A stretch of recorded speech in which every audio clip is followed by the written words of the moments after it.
We all need structure and strategy. How are we building out our day, and what are the fundamental principles, right, that drive the decisions that we make? It's because we're indoctrinated with everything, and it's overwhelming. Anyone can lose weight, but that doesn't mean that you're going to be losing it the right way. You have to draw a line in the sand, and you have to acknowledge that you are worth it.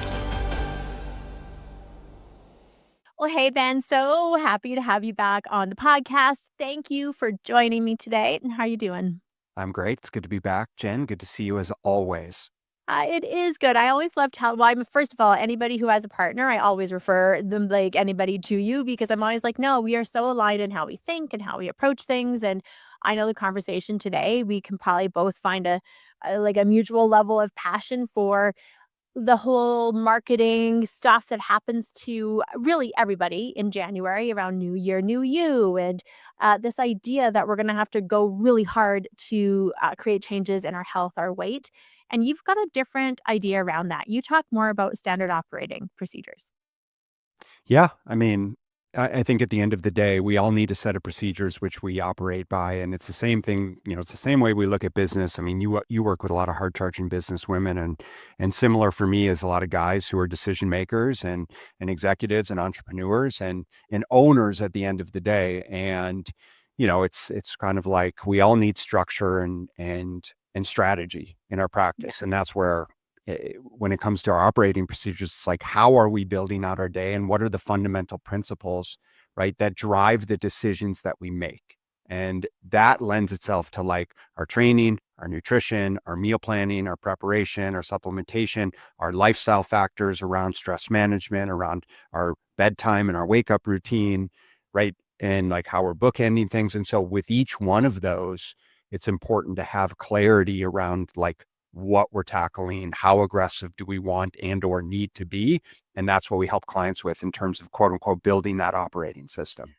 Why do you think that? I mean, I don't know what you find with all your clients, but in general, I find that there's this idea that we can sort of just wing it or that we can somehow be so structured in the things that you're talking about in our corporations, our companies, with even our dog. Our dog will have a schedule. We walk the dog in the morning, we feed the dog, we walk. But yeah, there can be a lot of resistance to creating those kinds of operating or routines for healthy habits for ourselves. Mhm. What do you think goes into that from your perspective? Yeah, this is something personally. I've just dealt with quite a lot in different areas of life, certainly in business, and I think it's not for a lack of good intentions, right? We all want to do all of the things. And maybe that's the problem, right? Is because we're indoctrinated with everything. Is like, here's what you need to be doing with your nutrition, and here's how you need to be training, and here's the new biohacks that you need to be focusing on, and here's these peptides that you should be concerning yourself with. And it's overwhelming, but as humans, and especially humans who want quick fixes, which is perfectly reasonable, right? We think we should be doing all of it. And it really lends itself to um, just a lack of clarity, and almost a like, for me, it becomes an anxiety of like, I think I need to do all of these things, but I lack clarity and structure and consistency around any of them. And I think that's what it is a lack of consistency really is just a lack of clarity and structure. Right. Absolutely. Well, if you think I find that so many women think to the power of an hour, like everything's gonna take an hour. I need to do yoga for an hour. I need to stretch for an hour. I need to journal for an hour. Meal prep is gonna take an hour. Oh, eating is gonna take, and I'm like, our minds make it so big, anything that we haven't done before. They make it's like it's big and it's hard to do. So we just kind of stay stuck in our own self-sabotaging patterns, and I know that's like you think that, the antidote for willpower and motivation is that structure and consistency, but how do you go if you're being bombarded by so many people with what they see on TikTok, Instagram, all the influencer, information out there, how does somebody cut through the noise and really start to go, "Okay, if my health is important," and let's just say for everybody it is, how do I start to create some of those basic foundational habits? Like, where do you start and Well, not do it perfectly? it's like the quote, "Show me your calendar and I'll show you your priorities." So we literally will just get myopically focused on the calendar and say, well, and especially for some of the women that I work with is like, right, women, busy moms, if you will, want and think they should be able to do all of the things. And there's literally not enough hours in a day for them to be able Yeah. to do all of the things that they think they can and should be able to do. And so we will literally dial it down and say, well, what are you committed to doing today? Now let's put it on the calendar. Does that give you enough time? Is this something that's realistic to commit to? And then we just need to start to build evidence that you actually can do it without getting distracted by something else. Because, it's the proverbial like, well, I was supposed to work out, but then, the contractor said he needed my help, or the kid called, or I had to take someone to school, or we had a sports thing, or my husband, whatever, or wife, and so it just becomes this process of like, how can I prioritize it? How can I build it out in a realistic way, in a structured way?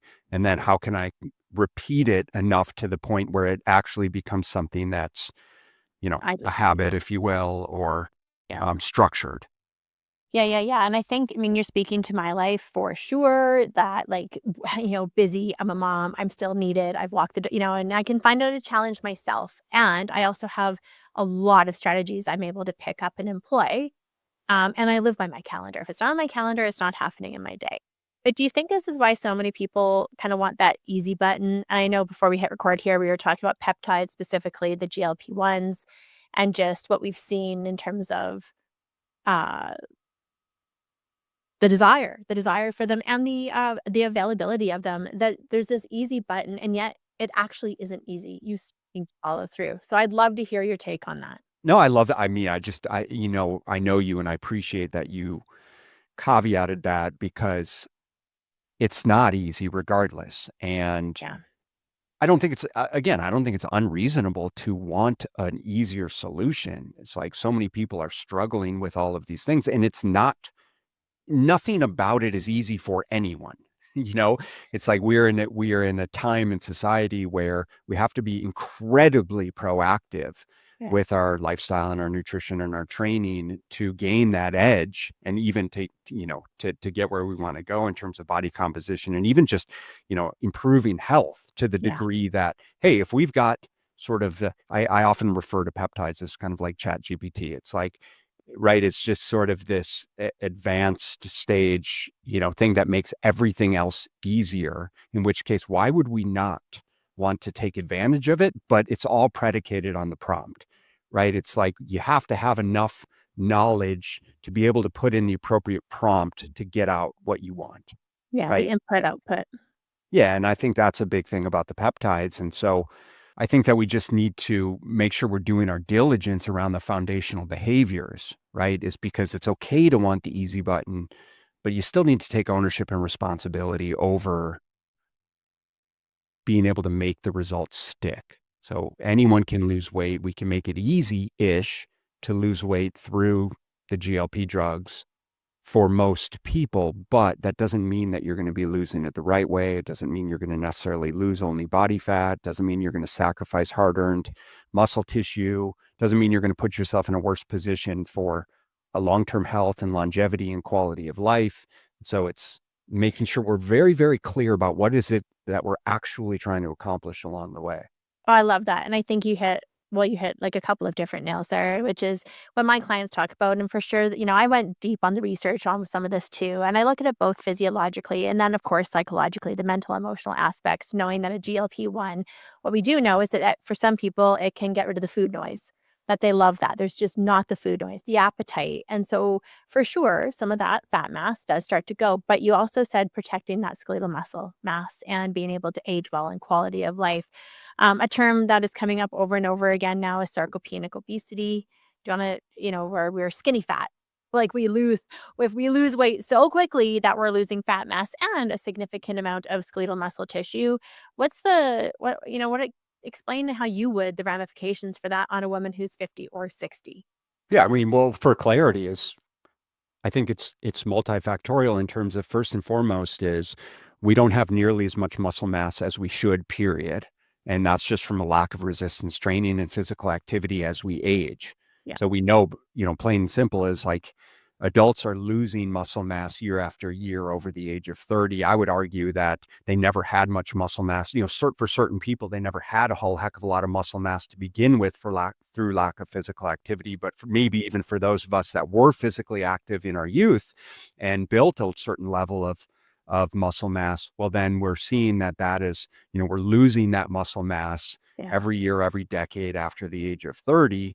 And that's extremely problematic because for most people, they're not losing weight after 30, they're gaining weight.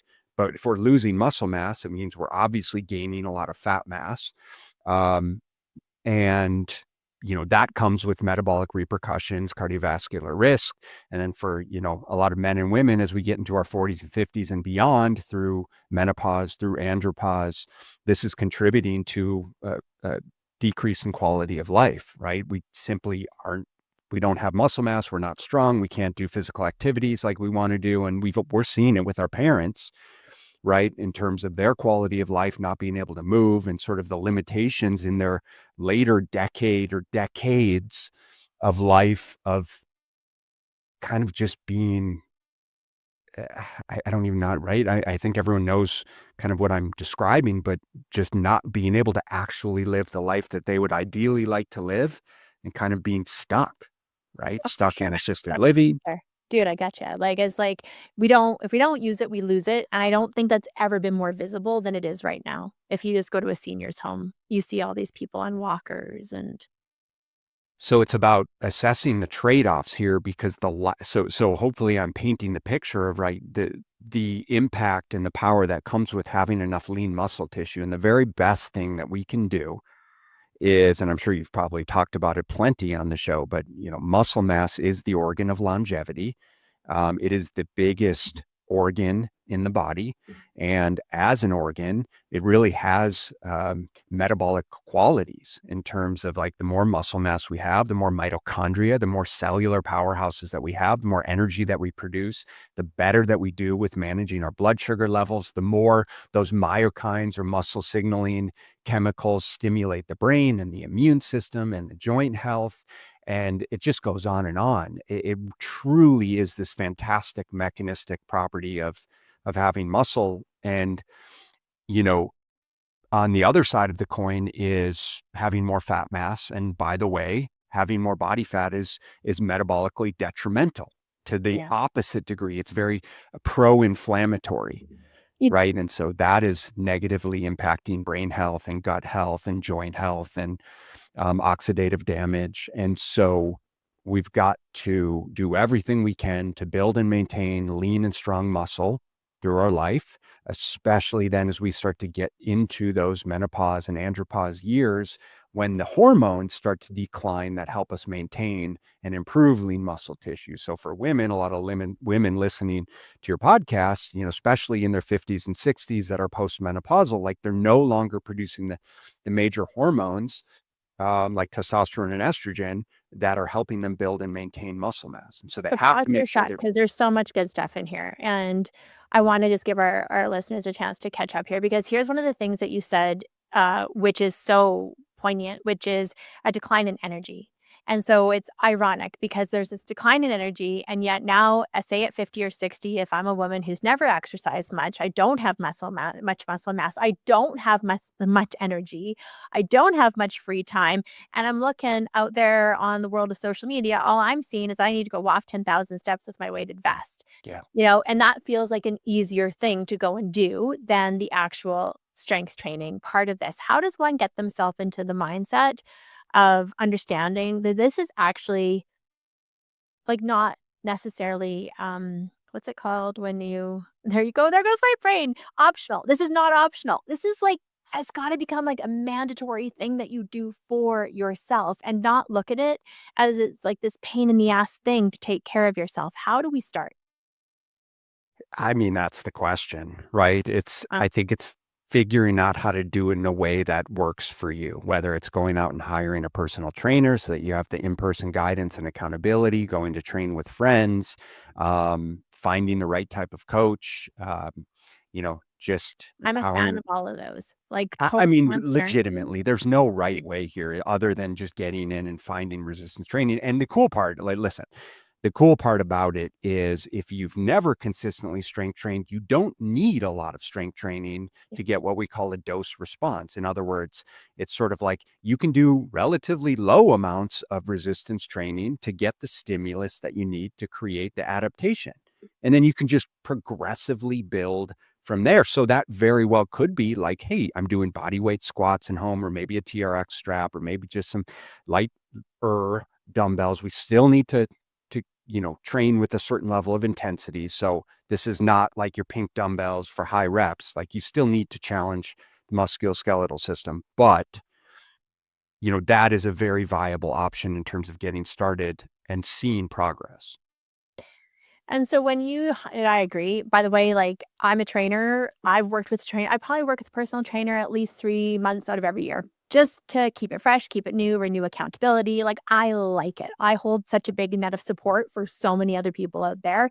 I like having that support in my life. And I always just say, like, if you're struggling to get started, find a way to do it. Like just find the way, but don't pretend that it's not important.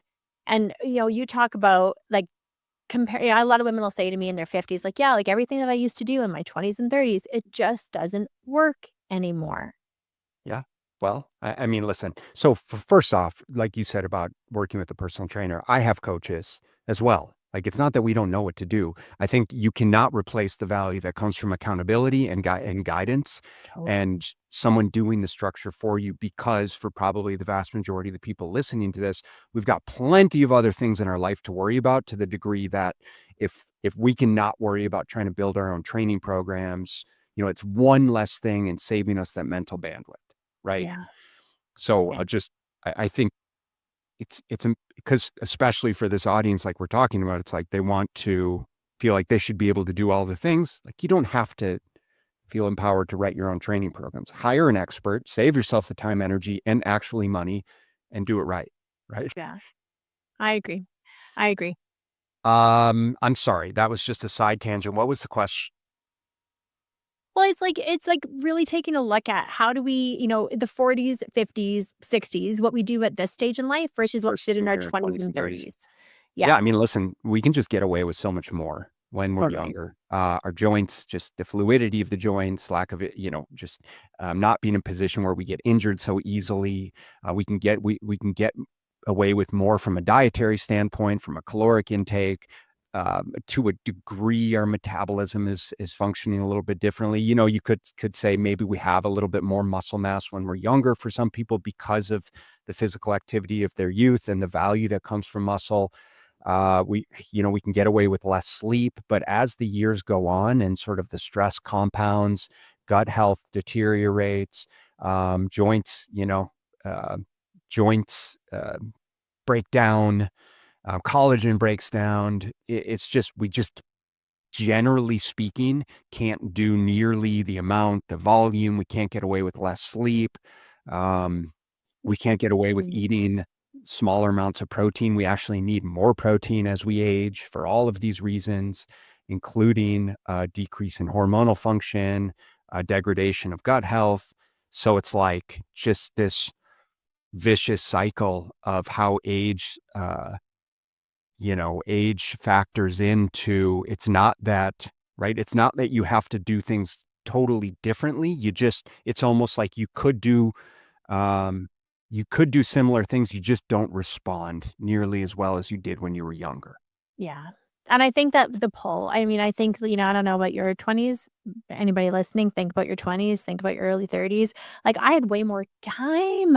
I just had more time to devote to myself. I had less responsibility, less demands on my life. And I just think that as we get older, for sure, there's this body degradation process, which is to be human in age, but there's also the stress. There's also the caretaking, the sandwich generation that I certainly know I'm living in. And then there's even our food production, our access to food. I was talking with a friend, oh God, just 2 days ago, and we were just saying that when we grew up, like we remember the grocery store being closed on Sunday.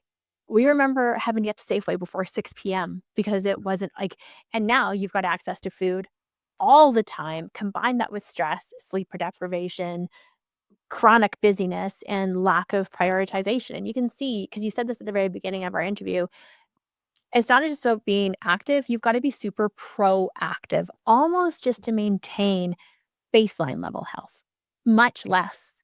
Um, No, I mean, it's super valid. It's like I think about, and I'm not trying to be that older person, but I think about the differences about when we grew up and what life was like when we were growing up versus how our kids are growing up, and the stimulus and the perceived stressors that are present, and the food quality or lack thereof that's present, the amount of sugar that's being consumed in liquid form, to say nothing of all the other junk. I mean, they're just being bombarded with all of this stuff that I don't recall it being um as front and center as it is now. And so I'm very cognizant of that, and I think that's setting the stage for these, this deleterious effect and these sort of metabolic issues down the road. yeah. Yeah, yeah. So I know that you believe that the ROI on taking action to improve health, reclaim health, go after health is more than just about the health. That you have a philosophy where you're like, yeah, the ROI is so far reaching into our lives. Can you share a little bit about that? Yeah, I mean, I think about it a lot in terms I was mentioning my kids, but Yeah. I think, we sort of have this responsibility, um, because a lot of people like to bitch and moan about, like, everything we're talking about is, well, I don't have time and I don't have access to the food quality, and how nice would it be to be able to hire a personal trainer and yada, yada, yada. And I just don't think those are valid excuses. Is if you want your kids to learn how to be a productive, healthy, capable adult, you have to show them how. And obviously, the only way to do that is to lead by example. So, I have a lot of parents that reach out to me and their young athletes to help put their young athletes on nutrition programs. And I will never consult with an athlete until I've consulted with the parents first and say, if you want them to eat well, then you need to eat well. And Oh otherwise, my God, I love that. Love mm, it. it's just not going to happen. But it's just this remarkable level of extreme ownership that we need to take, Yeah. to the degree that, yes, we see an ROI in terms of, like, our health improves, our energy improves, our presence, both physical, mental, emotional presence with our family, with our colleagues, the way that we show up, for our significant other, the way that we lead in business, in our community, that it really comes down to kind of the values that you have and how you show up to represent those values.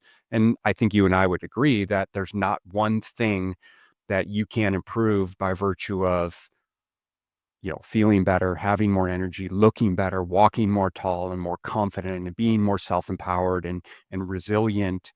Is it just literally changes everything about your energetic state and who you are and your very being and your identity, to the degree that then it permeates over into every other area of your life. Yeah, I echo that. So many women talk to me, and again, like we get to go deep when we work with our clients about just all the different problems that might exist in their life in different areas. And here's the thing, I find if we don't have boundaries with our own self, we won't have boundaries in other areas either.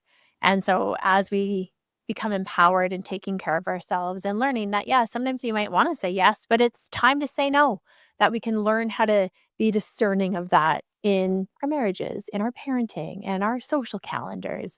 And Mhm, there's something about that confidence that listen, when I was overweight, I mean, you know my story, like, mhm.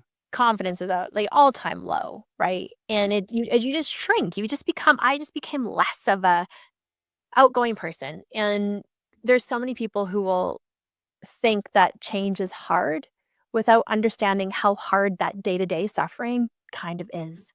And maybe speak to that because you're really good. I mean, obviously somebody I deeply admire. I respect your education. Respect how you work with your clients.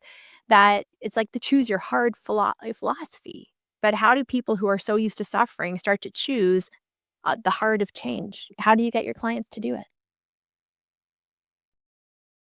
I think that they obviously need to identify with who it is that they want to become and why that's valuable for them, and not to get, woo woo or too esoteric around it. But it's like you have to draw a line in the sand, and you have to to acknowledge that you are worth it and that you matter and that the lifestyle that you say you want to live is within your reach and believe that because if someone else can do it, you can do it. Right. Yeah. And then it becomes how do I start to put the pieces together and legitimately build the evidence that I am, in fact, this type of person. And the only way to do that then is to start to do the things. It's just to take messy action, say, despite the fact that I think I should be doing all of this stuff, I'm committed to, like we talked about earlier in the conversation, I'm just committed to getting up and walking. I'm just committed to drinking more water. I'm just committed to getting my 20 minutes of strength training, or I'm going to hire a personal trainer, or I'm going to make sure I'm going to bed at a reasonable time and I'm not going to use the excuse of like staying up to, have the me time or do the laundry or catch up on my shows or bullshit like that. It's like, no, I'm going to bed so that I can get up, so that I can focus on me before the kids get up. Right. And it's just reinforcing that day over day over day to the degree that then you start to drive more intrinsic motivation, right? Because you're like, God, I feel better now that I got some sleep. I can wake up refreshed. I can tackle some me time. Then I'm giving more to the family in this particular case or to business or, whatever is the priority at that time. Um, and you've got inertia and you just kind of Yeah. right? You just build momentum as you go. And I think you generally want to do more and more as things are progressing. And then you're seeing the scale move, or you're seeing body composition change, or you're feeling stronger, more empowered in the gym, and you're building confidence from there. And then, I think the last thing I'll comment on what you said, Jen, very eloquently is I think alluding to really just, what you're actually saying no to. Right? Yeah. And by virtue of saying no, you're saying yes to the things that really matter. And I think that's one of the hardest things for people in general, certainly for women, in my experience, is just being able to say no to things, Yeah. um, and being okay with that and being confident with that, right? And just being like, Totally. right, like F It's no, like FOMO. Like I FOMO know what I want. women. The fear of missing out on the cocktail, I'm like, don't you have a fear of missing out on your life?" Like, they'd be, like, really, like, if we keep saying yes to appies and yes to this and yes to everybody else but ourselves, you're living a life anyways, I think it's a complicated issue, but I love that you said messy action because Ben, so many women are stuck in, "I have to do it perfectly. If I can't do it perfectly, or if I haven't done it perfectly by Thursday, oh, I just better give up and start again on Monday." And that chasing Mondays or that inconsistency that you talked about at the very beginning, I do think that's the cornerstone of where change starts. Messy. Yeah, dude. And, that FOMO is like it's of concern, but when you realize that, by virtue of you saying no to certain things, like there's trade-offs with everything. So Yeah. you actually have to acknowledge the things that you said that you want because you can't do it all. You can't go do the dinners out and the drinks multiple times per week and then do the treats at home for the kids that you end up eating.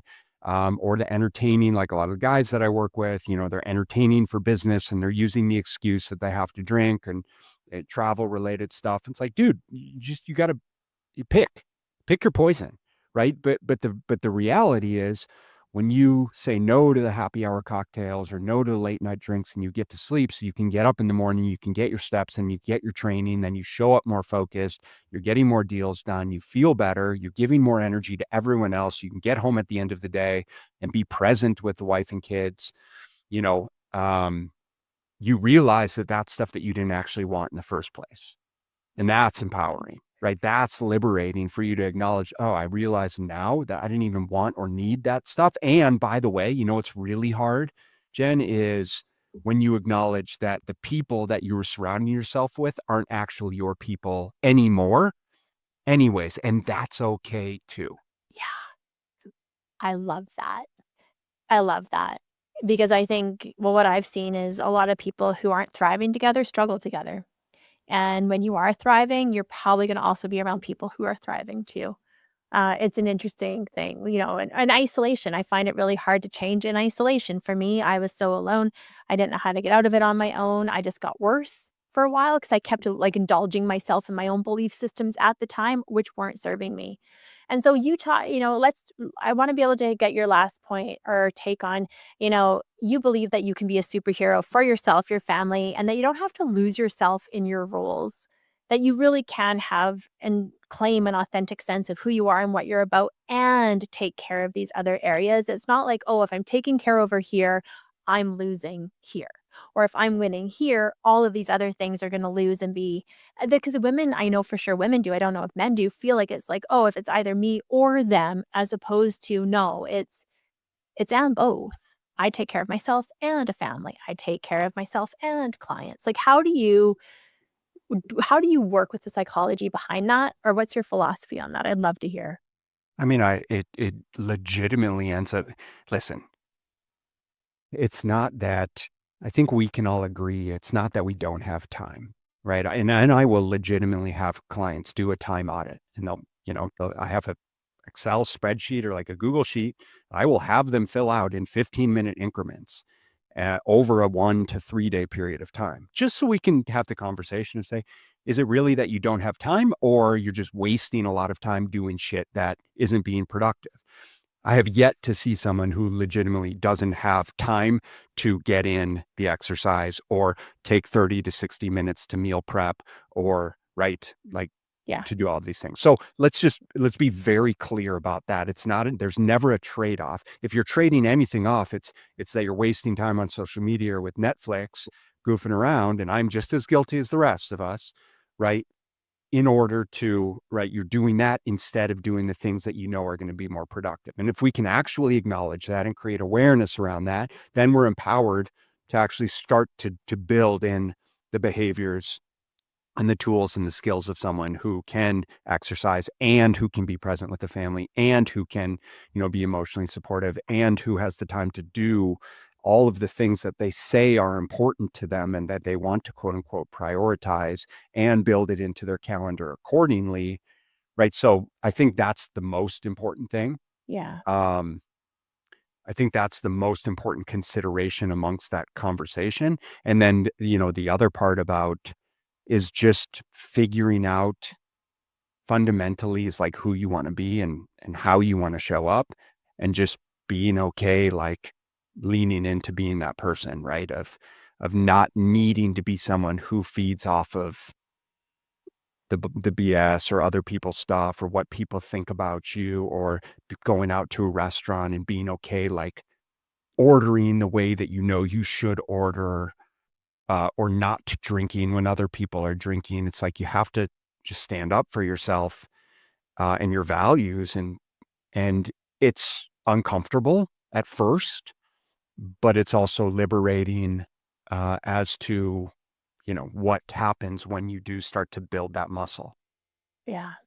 Well, and, like, I mean, you and I both know the power of doing it. I love that you've worked with professional athletes, and I know you've worked with many, high-level CEOs, and I love that you work with what you call just everyday people, right? Like, people like moms, dads, people who are because we know the power of health in a family.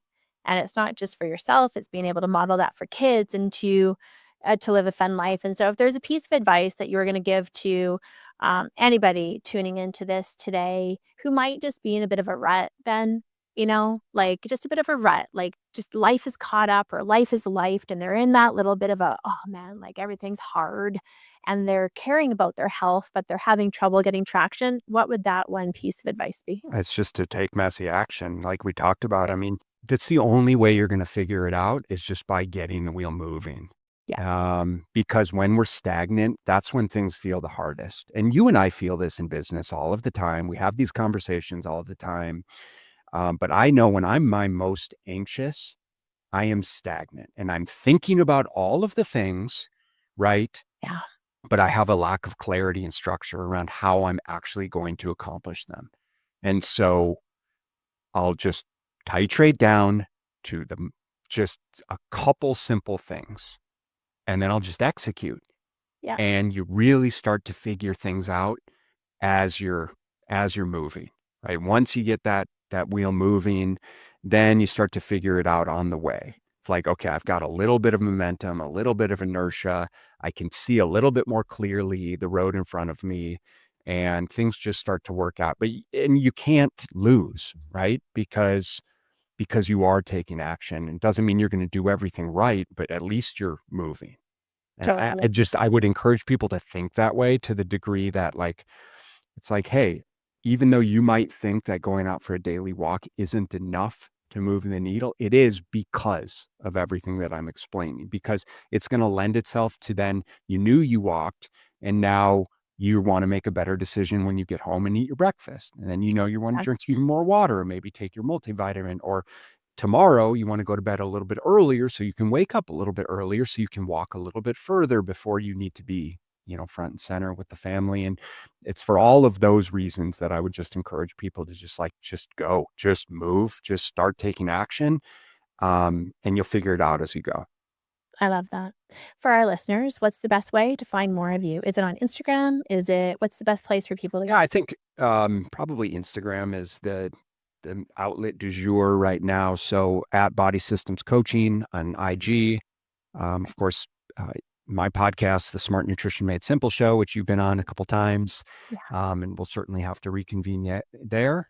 And we have And all this in show notes. So if anybody's driving, worried about it, don't worry. We have all of this that you can find access to. But yeah, Ben, I highly recommend your podcast. I think it's great. I like listening and tuning into your episodes too. So thank you very much for being a guest on mine. And yeah, for anybody, just be done with this episode and go take messy action. And then we'll see you on the next one. Thanks so much for being here today. Thanks so much for tuning in. Talk to you later on the next episode of Weight Loss Simplified.